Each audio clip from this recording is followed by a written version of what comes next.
So our brother Shamsi has provided an excellent response with the most brilliant.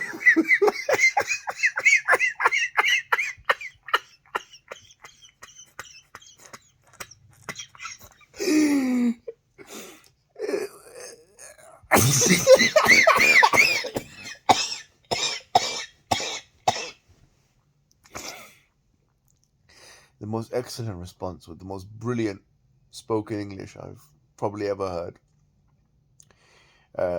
Obviously responding to my challenge, which I posed for 10 months, one single question, which is give me one example of a tabdi'a that Sheikh Rabi ibn al-Madkhali has done, which you have done mukhalafa of, you've refused of you.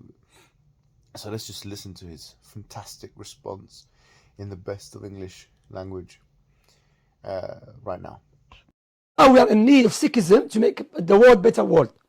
So if I know some those who hate Salafiyun, hate Ahl Sunnah, they don't mind Dajjal. We say against Salafis, you are kuffar, and they will defend the Dajjal.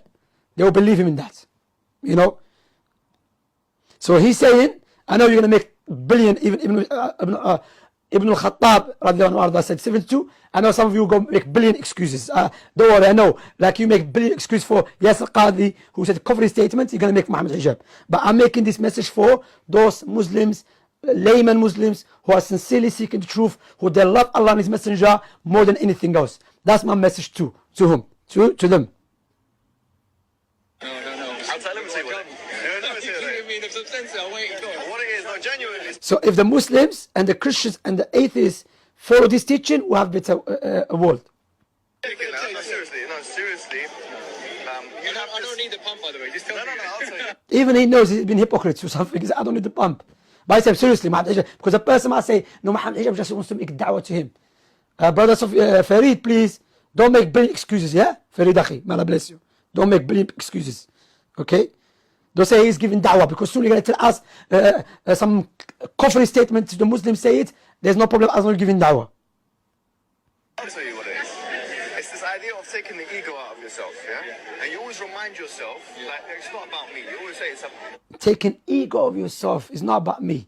So, to have a better place, oh my Muslim brothers, what we have to do, we have to go learn something from paganism. What is it? Tawadu. The best teaching about tawadu is in the Quran and the Sunnah Muhammad.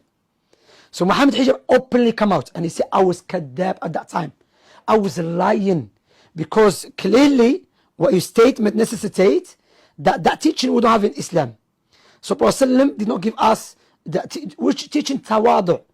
The best mutawadi that walked upon the face of the earth. Mutawadi humble. The best humble person that walked upon the face of the earth is Muhammad bin Abdullah alayhi salatu wasalam.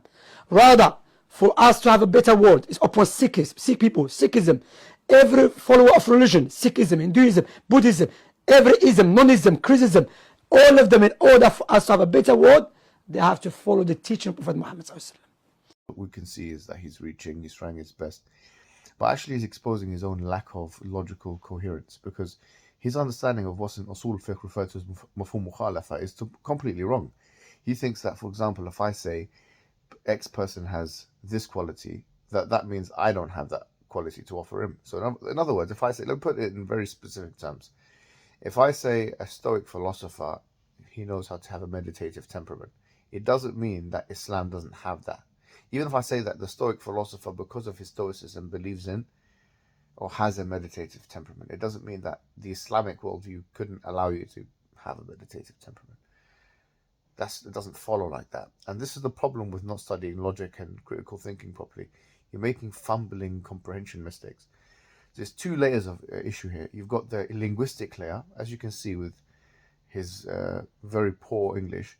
He can't speak the English language. And so when he tries to do discourse analysis, he's making a fool out of himself. He can't even understand figures of speech. He can't understand clear words that are being put forward. He doesn't even understand what I'm saying to the man and how he's responding. I mean, what are you doing? Like, can you stop doing this? Because it's I feel sorry for you now. You know, you have sweat patches and you're doing this and you're shouting and you're going through a meltdown. And to be honest with you, your psychological state of mind is clear for all to see.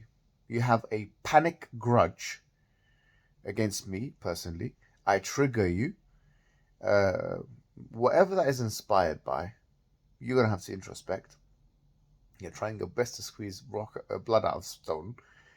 And right now, you're fumbling all over the place. You're going through a meltdown, a psychological meltdown. You've got layers of problems. So you have a linguistic problem where you can't understand English or Arabic properly. And then you've got a logical problem where you can't even make coherent points. So just leave this kind of analysis, assessment to other people who are better than you at doing it, people that you've refuted probably because of your jealousy towards them. Like Daniel, for example, you've declared to be a Khariji.